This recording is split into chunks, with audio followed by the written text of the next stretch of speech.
Hey, so this is maybe my third YouTube video, and I'm making these videos to record some of my art processes.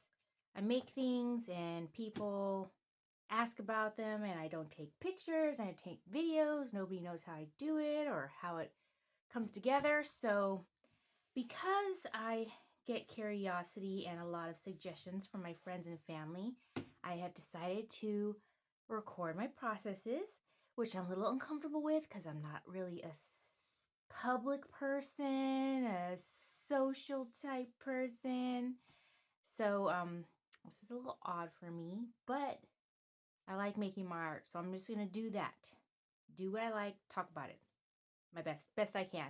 And remember to speak loud enough and enunciate, because I forget I'm recording and I tend to mumble or whisper. So please bear with me. I'll do my best. Okay, so I'm going to be making 2 books. I've had my mindset on this for a while. It took me a while to find the size books I wanted, and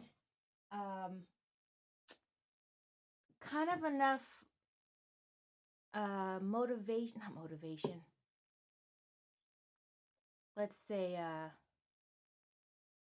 wellness to do this, okay? So here I am finally getting it done. So most journals I make are your standard book size. Let me see if I can get one to show you real quick.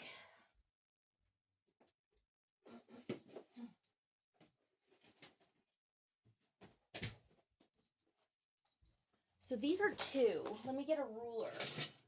Here's a ruler just to kind of show you. This is like the books you get, hardback from the library. I just kind of do them like a standard size so they're comfortable in the hand. So this one, let's say, is 8 1/4 by 4 1/4, okay? This one is what's called a traveler size. It's kind of long and narrow, meant to be carried with you. So that's like 10 1/4 by, I don't know, almost 5, shy of 5. But look how big these are. This is what I'm using for my next 2 books. So these are world atlases containing maps, which are quite a bit bigger. Look at that. So I don't even think this ruler's long enough. No. Here we go. This one measures 12 1/2 by 9 something. Oh, you know what? This ruler is weird. I forgot. It's not in quarters. It's in like fifths. I do not know what ruler this is. Like, look at the inch mark is good, but instead of being quarters, it's in fifths. So I remember not to measure with that one. This one's just for like length of cutting. So anyways, it's a big book. So we're going to work on book 1 and talk about book 1 first. So I'm going to put this away. This will be my first book. And the theme for this book is going to be a lovely lady, a beautiful lady who I've watched and admired, and oh, if I could live in her house. It's going to be based on Morticia Addams, fave lady of mine. But I don't want these books to be like, this one's, you flip through, right, a little bit. It's kind of like your own personal type of space. But this one, I want to be like more of a visual art book. Like, you'll open it and there's going to be like large pages of, I don't know, images and collages and things I'm going to put together. I have bought a book from my friend, Rebecca. Crazy Rebecca Dances with Pit Bulls. And it's pretty big compared to, the standard size novels. And this one's based on bones. And so her work is a little bit different than mine, but I just love it. And this is kind of, oops, sorry, Rebecca. This is kind of what she did. So she's put these large images in here, and there's poems in here, and it's like there's no room to write. It's not a journal. It's basically just like a display book of techniques she uses, and oh, I just love it. I sit and read this book sometimes, and it brings me so much joy. Look at that skeleton X-ray. Oh, when broken bones speak. Beautiful, Rebecca. Love this book so much. So I'm gonna do something similar. Put my book back here, but it's gonna be a mix of that visual pages and writing space. I do want it to be functional as well. So I'm gonna do writing spaces and art in this one. So let me put my book aside. And what I've done is I've begun some research. So I rewatched the Addams Family movies. This is taped over, FYI, because this is my second book and my second idea. I don't want to get into it yet. We'll get there when we get there. But to give you an idea, a quote from her is, "I've been a prisoner of your love for a long time." See if you can figure that one out. And so Morticia Addams. And then so I started pulling papers. And today I'm going to be dyeing and drying papers. Prepping the papers for my books takes quite a bit of work. So let me show you what I mean. So let me get here's lined paper here. And here's, white paper there. So here's the paper I use. This was white paper at one time. Okay. But now it has like a texture to it. The edges are kind of discolored. It has an aged look. And to get my papers there, oh, there's some white papers in there, which I don't really like, but I put them in there because I think maybe people would like writing on regular paper sometimes.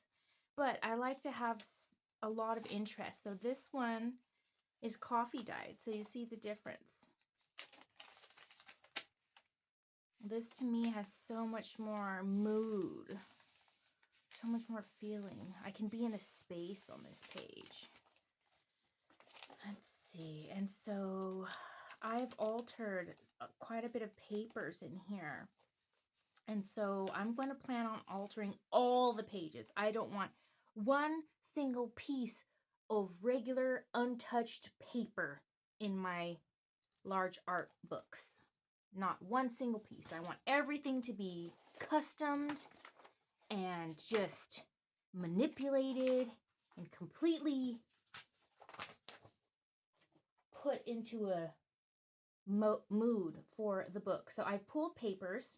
I'm just going to kind of drag my pile over here to show you what I've pulled so far, but all of these are getting altered. All of them. And they're quite large papers because the book is large. So most of these you get in, what is the standard book size or book paper? Paper is 8.5 by 11, I believe. So you fold that in half, and those fit in here quite nicely. Maybe just trim the edges a bit, but those fit there. So to make this large book, that's what I said, 12 by 10 or something. We need large papers. So I'm just going to drag some of these piles over here. Okay, so I am a paper rescuer. So I have a lot of recycled papers. Recycled as in I repurpose them, I find them, I reuse them, I do estate sales, thrift stores. People in my family know I use papers a lot. They give me gift wrap, they give me junk mail.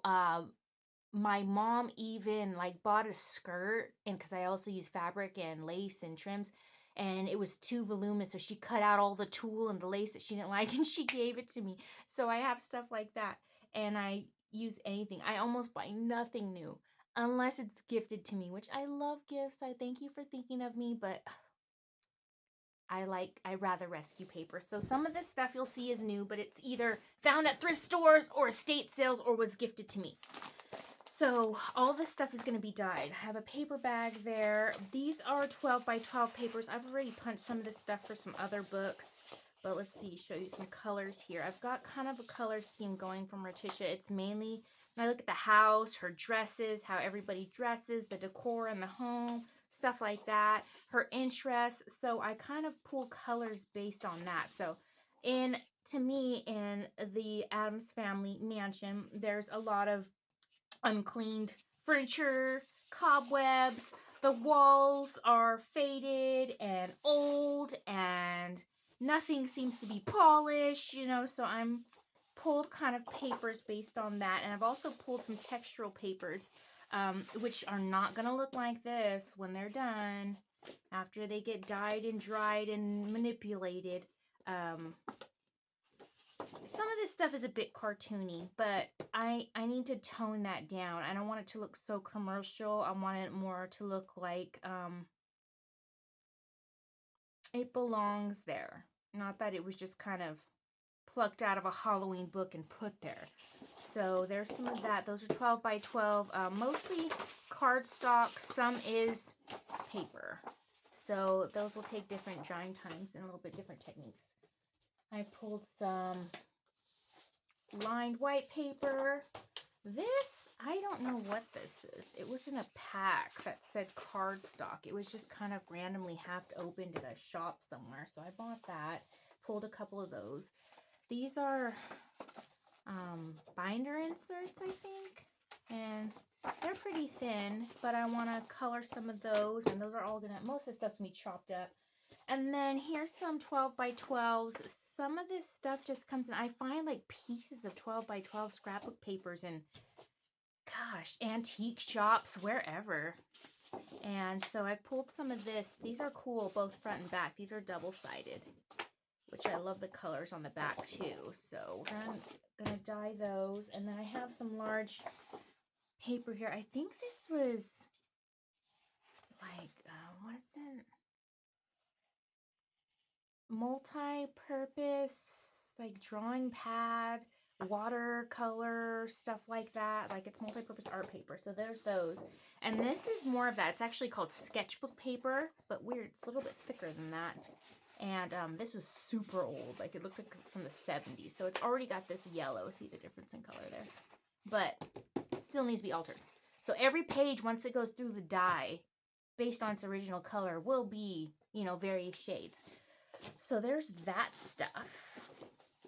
I will be dyeing some of that. And I'm also probably going to throw in some laces, crochet, and some other fabrics. So I'm going to go do the dyeing and the drying, and then I will be back to show you what I do with the paper after that, once I alter it and get it aged and distorted a bit. There's a few processes for that. So thanks so much. I will be back soon. Okay, here is some of the dyeing method. This is the main color. This is color plus coffee. This is color diluted with water. Ooh, there you go. Okay, got some plastic down. And then these are my papers separated into several piles. Different colors. Got the gloves on so we don't change our nails and our skin to this lovely grayish brown I created. This is Irish breakfast tea and black grit dye. Very little. And it's been cooked with some salt because I like that look better. And I'm going to get started. Hello. So this is some of the paper altering processes that I wanted to talk about. So as you can see here, let me turn on some more light. Let's see, daylight maybe. There we go. Okay. So this paper is like a very silvery. Okay, I've already dyed it, but I want to knock back some of that silver. So on all of the shiny papers I have here, you'll see I have bats, these gold plants, and then there's some coffins over there. But in order to take this back, dye doesn't take to this because this is plastic. So I create this slurry here. Oh, isn't that lovely? Yeah, it's pretty gross actually. It is a mixture of chalk, black eyeshadow, holographic gray glitter, and some black glitter. And what that does is it sticks to the plastic, puts a coat over it, knocks some of the sheen off, and puts it more into the feeling I'm looking for. So here's what it looks like on the brush, and that's what it looks like when it goes down. So it's chunky from the glitter. It's thick and watery. I kind of have to scoop up the paste. I call it a slurry, I guess. So, and I'm just slapping it all kind of down to get you a little bit closer. There we go. See, like that. Nice, right? And so once I get that on all of the shiny bits, I will let it dry. And it dries even more matte than you see it here, because once the chalk dries, it gets more of a white color. So I'm working on that. I will show you a before and after of those when I'm done.